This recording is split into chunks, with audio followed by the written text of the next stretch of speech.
Magandang gabi sa lahat ng ating mga kababayan. Binabasa ko ito para matuto ang dila ko sa Tagalog. At sa mga kapatid natin na Muslim na nagdiriwang sa Eid al-Fitr, isang mainit na Eid Mubarak sa inyong lahat. As we thank the Almighty for His blessed feast, we also thank for the arrival of more COVID-19 vaccines in the country. On Monday evening, we received more than 193,000 doses of Pfizer vaccine, and these have been allocated and distributed immediately to priority LGUs, local government units, especially in the National Capital Region. However, while we continue to inoculate our population following the order of priority, we must point out a few areas of concern during this period of time. Babasahin ko muna ang mga ating local government units na concerns this talk right now. Ang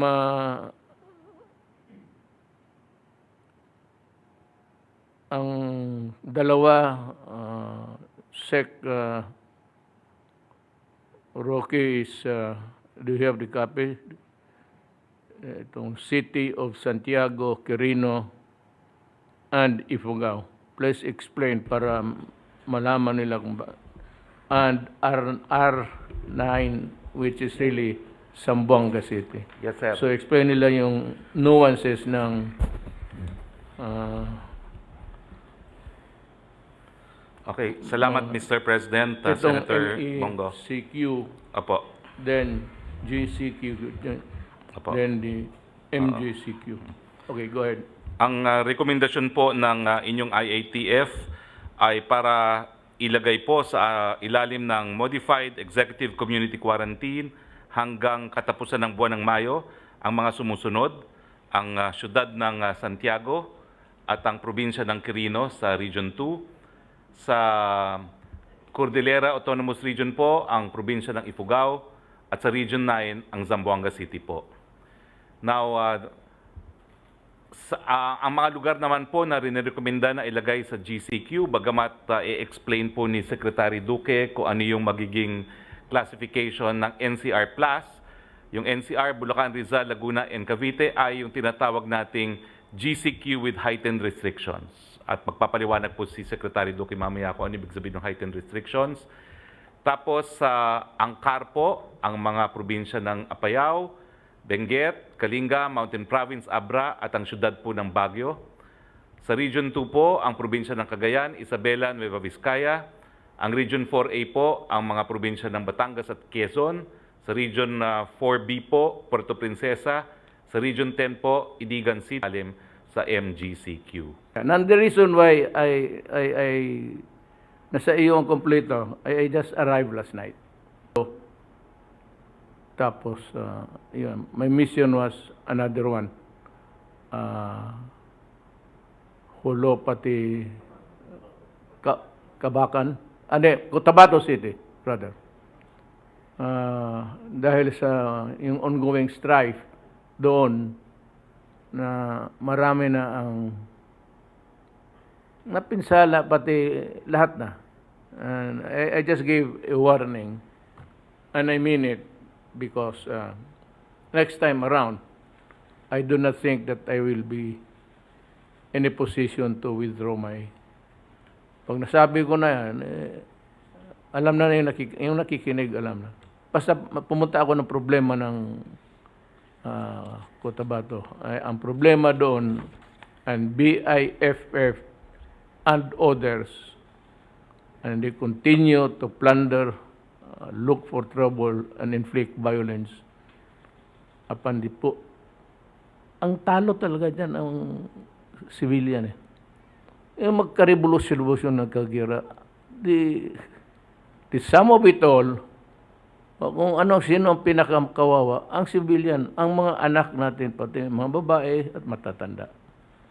And even those who do not want war and only want to live in peace in this planet.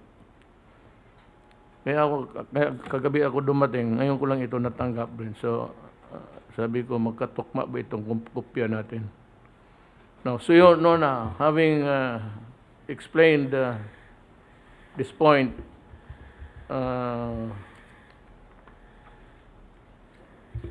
sinasabi ko lang na Mayo, maraming fiesta. But I think I'll be more direct than what is written here. Wala akong, I do not attribute it to any other particular religion or what. But there are a lot of fiestas. Kasi predominantly Catholic country ito. So, ang hinihingi ko is that you only not tone down but forgo kasi may batas. Forgo to congregate, to crowd, and to host siya. Pero ang problema, the necessary consequence of it all. So be mindful of that because we are still in the pandemic and there is no way of knowing how long this will last in this planet.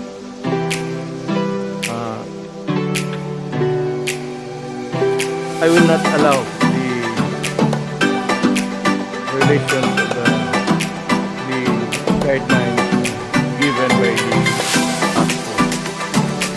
And I will hold the local government down to the last barangay level, and therefore, it could only be the barangay captains. I will hold you responsible for any violation sa itong mga batas na hindi natutupad. Batas, if you want this country to recover from the onslaught of COVID-19, you have to be mindful of the what is going on and how to prevent it. Just the same. Hindi na masyado. Mask, hugas, iwas. Kung wala ka naman talagang lakad ngayon sa labas, huwag ka nang and pass it on. And that is a problem. So, nakikiusap ako.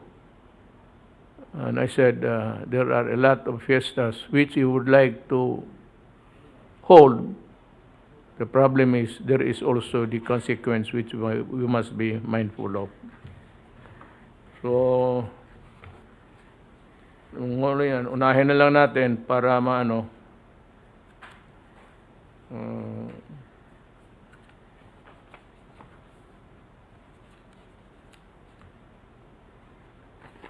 madaliin ko lang.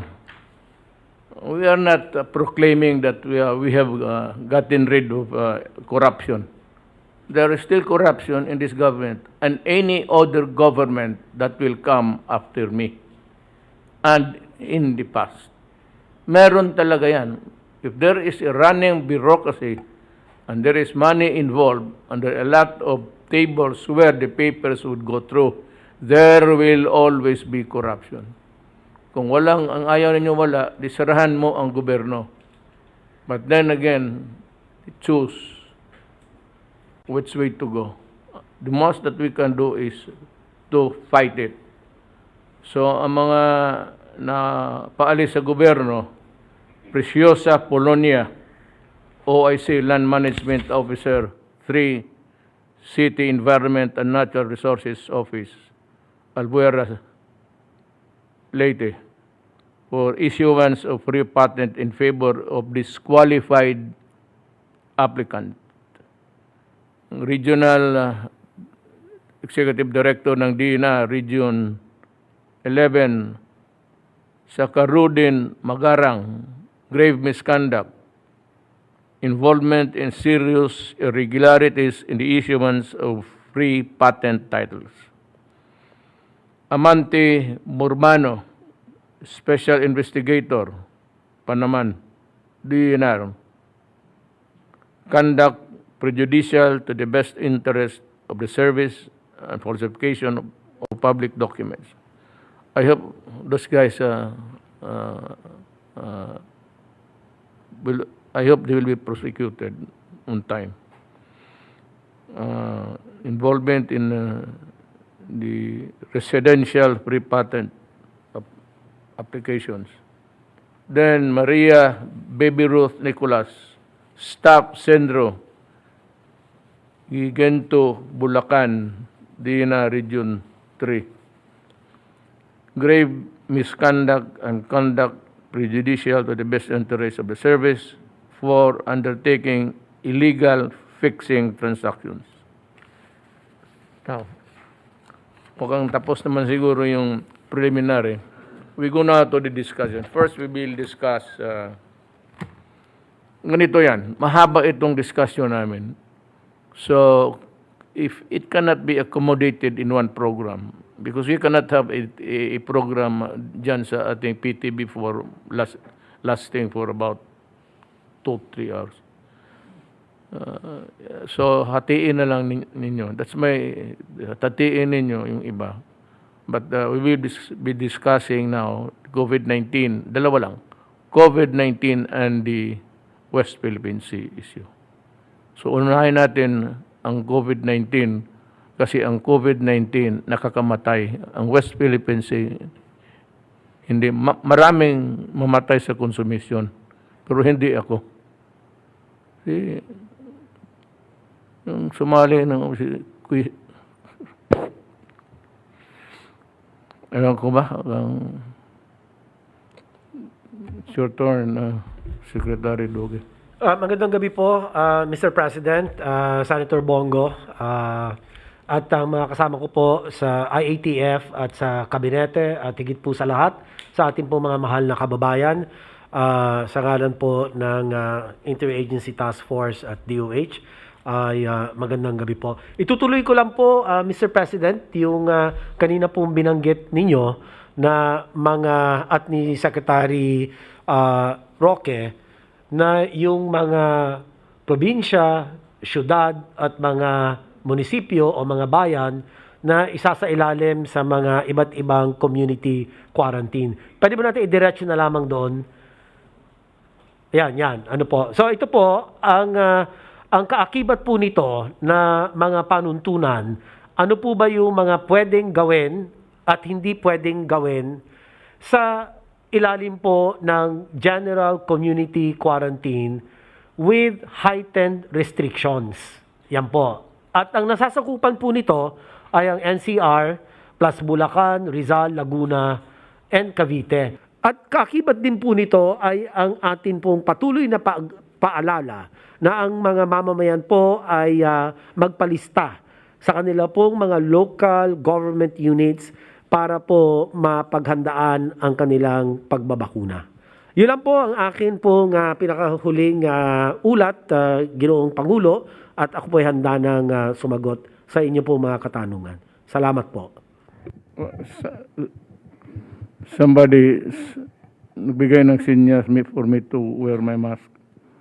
Well, I'm sorry, kasi parang hirap ako magsalita but if I come to you loud and clear, ganito na lang rin ang idagdag ko sa pananalita mo, Secretary, na meron man kayong cellphone halos. Lahat. And if you want not to lose sight of the things that you are do or not supposed to do and the places that in what category you fall in, shut na lang ninyo sa camera ninyo.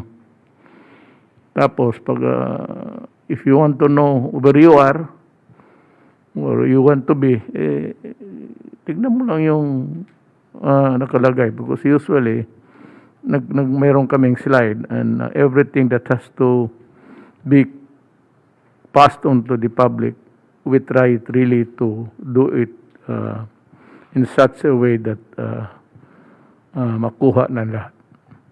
Now, we go now to Secretary Galvez.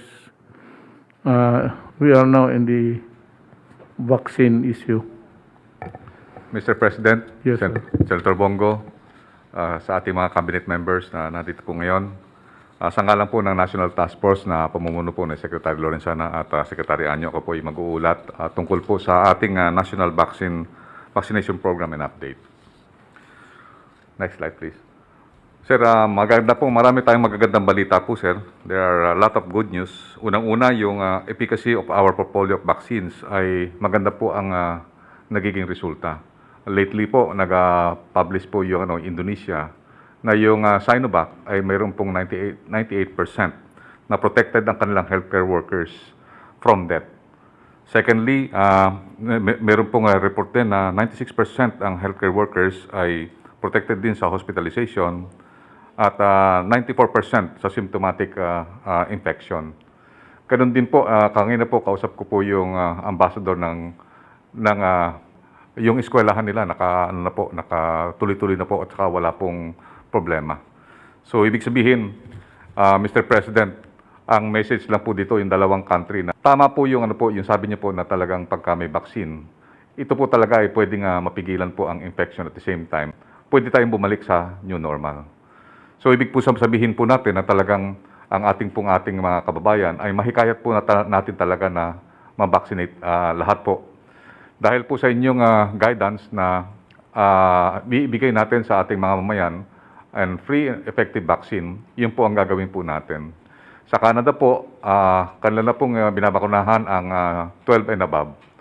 And sa US, hanggang 16 to 15, 16 to 12 ay sinisimulan na rin po nila.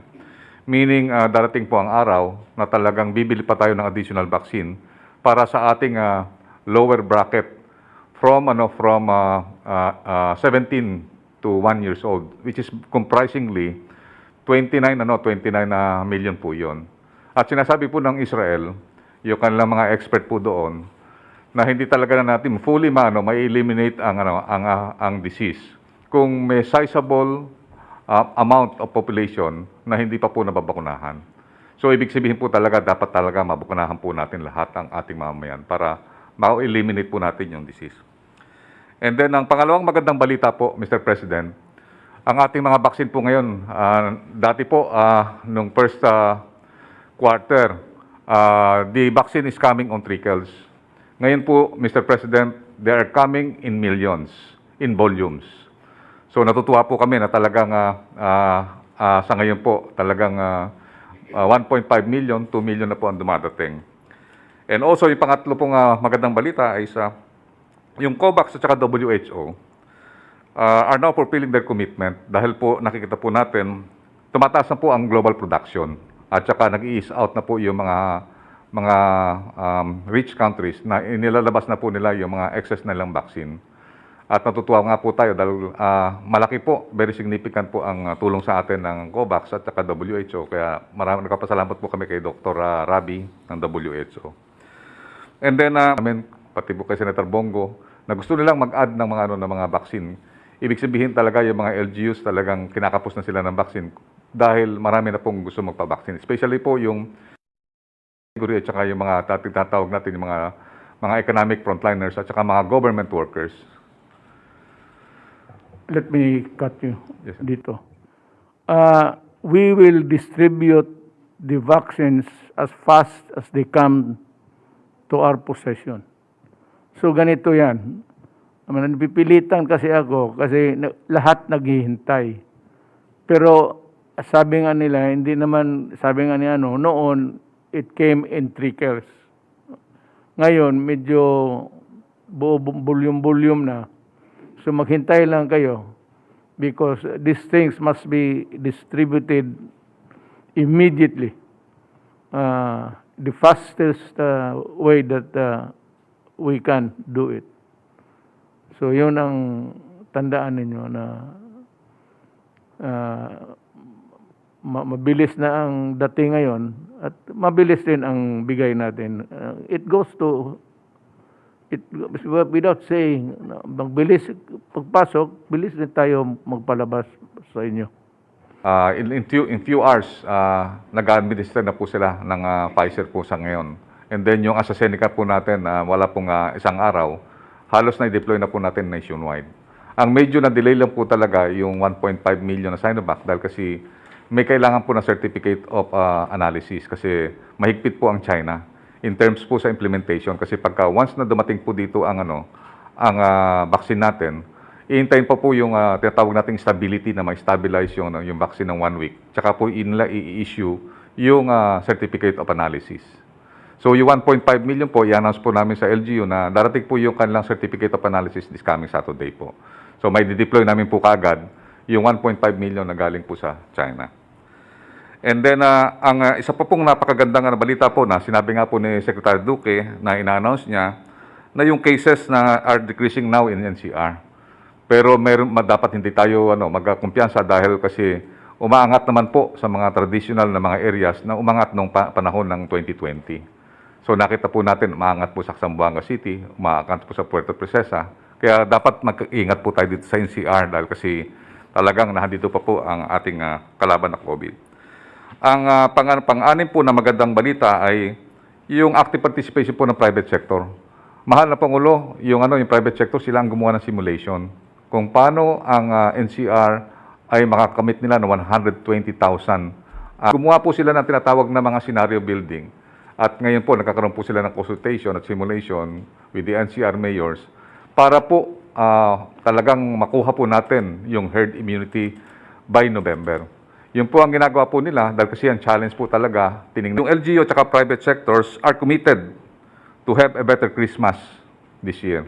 Yun po ang commitment nila. Talagang yung parang ang ginagawa po nila na parang overall objective ng national objective natin is pagdating ng ng Christmas na this year ay maganda na po ang ating sitwasyon para na po tayong Israel at saka para na po tayo yung nangyayari sa Indonesia at saka sa China.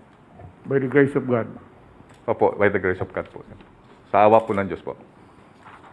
Next slide please. Sir, bibigyan ko po kayo ng background ulit sa yung update sa ating negotiation. I would like to inform the President na halos maganda po lahat ang negotiation po natin. At kung mabupuno po ang lahat ng ating negosyasyon, ang ating pong full doses is 158 po ang makukuha po natin sa procurement. At 44 million po sa COVAX. Total po na natin dati, ang ating computation is only 148. Dahil nakuha natin mababa yung presyo, ngayon po makukuha po natin na yung 202 million doses. Ito po ang mabibili po natin at ibibigay po sa atin ng COVAX. Sa ngayon po, halos maganda na po yung ating negotiation sa Sinovac. At sa AstraZeneca po, darating na rin po yung in-order ng LGU.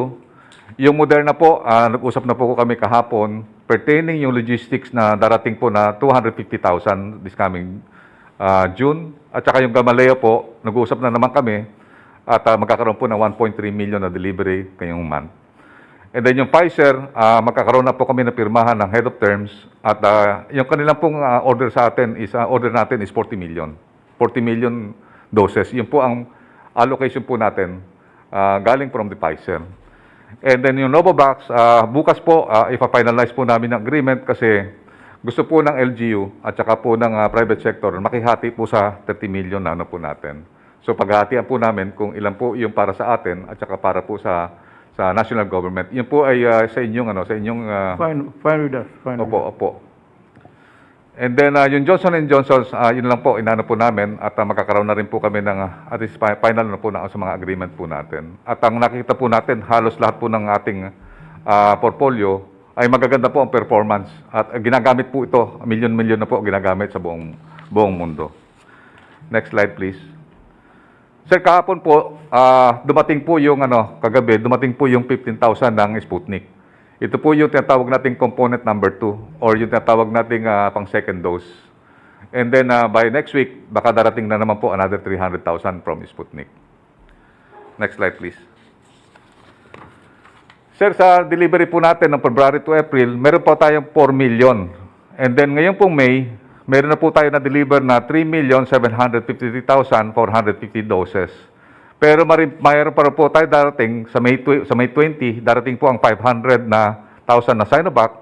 At sa third week po, more or less, baka dumating po yung 300,000 at saka yung another 1 million by the end of the month. And then ang magandang balita, Mr. President, supposed to be 1.2 2 million lang ang makukuha natin na Pfizer.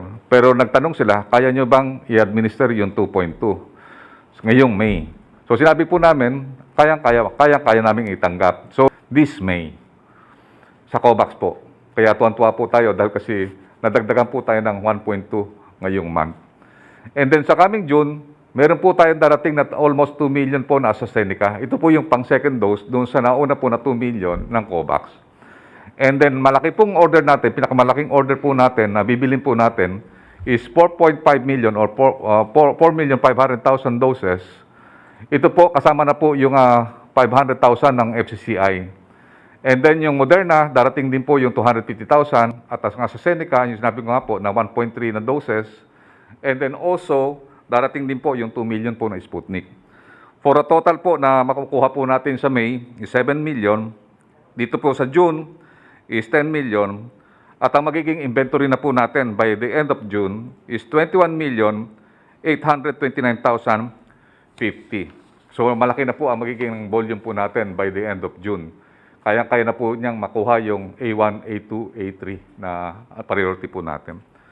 Mr. President, dito naman po tayo, next slide please. Dito naman po tayo sa total vaccines administered. Sa ngayon po, nakapag-administer na po tayo ng 2,623,093. Mr. President, tumaas na po ang ating average. Ngayon po, nationwide, 83,000 na po ang nakuha po natin. At ang NCR po, nag-report po ang NCR na nakakuha po sila kahapon ng 59,000 doses. Ibig sabihin po, pataas po ng pataas ito dahil kasi ang NCR po, from 59,000, aakyatin po nila yung 120,000 per day. Sa ngayon po, meron na po tayong 3,458 na vaccination site. At sa ngayon po, meron tayong inventory na 7,759,050. Ito po, Mr. President, ang challenge natin na kailangan yung natitirang doses na nandun sa ating inventory, yung 5,155,957, ay talagang maubos po natin to the soonest possible time. So gumagawa po tayo ng tinatawag nating yung ating titingnan po natin ang gaps, kung bakit medyo mataas ang ating inventory at gusto natin yung pababain po within the next few days. Let me cut you there. Alam mo kasi, mga kababayan ko, and I am directly addressing this to the local government all throughout the rest of the country, na kailangan yung number of vaccination ninyo must be follow a certain line of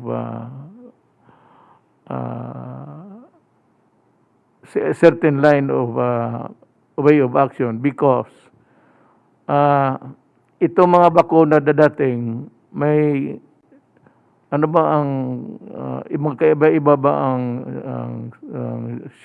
shelf life ng ano? Yes, sir. Iba-iba po ang shelf life niya po, sir. For example, yung sa Seneca, sir, mga 2 months lang. Yung Gamaleya, sir, ginawa natin, kinuha natin yung mas mababa, sir, yung temperature kasi 2 months din po yung kanyang shelf life. Kaya ito ganito, if you want a sharing of this endeavor, sabi ko, we don't have any qualms with that. We know that you can do it, but see to it that the mechanism, yung infrastructure ninyo sa baba, kailangan must be able to come up with the numbers required. Kasi itong mga bakuna, may expiry date. Depende sa, sabi nga ni Secretary Galvez, depende, but this cannot, it cannot be effective forever. The efficacy loses in a less period of time than other medications. So, kailangan, pag pagdating doon sa inyo, papatakbo na kaagad ninyo yung administrative, pati siguro mga local, may mga hospital, magtulong-tulungan na lang so that we would not waste the vaccines because we were not able to deliver it on time. That would be a problem kung mag-expire yan dito sa kamay sa itaas at hindi ka agad napunta doon sa baba.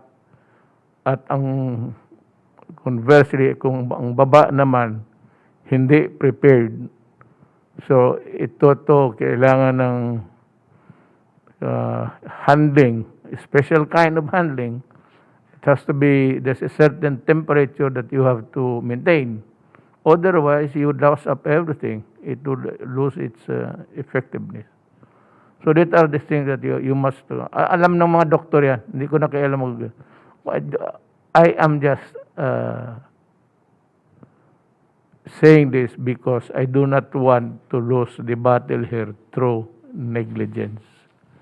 Wala akong alam ninyo, mga doktor all throughout, alam nila yan. It's a very simple way of explaining to the people. The only problem is you are not able to administer the vaccines on time because there's a limited period of time for their effectiveness. Salamat.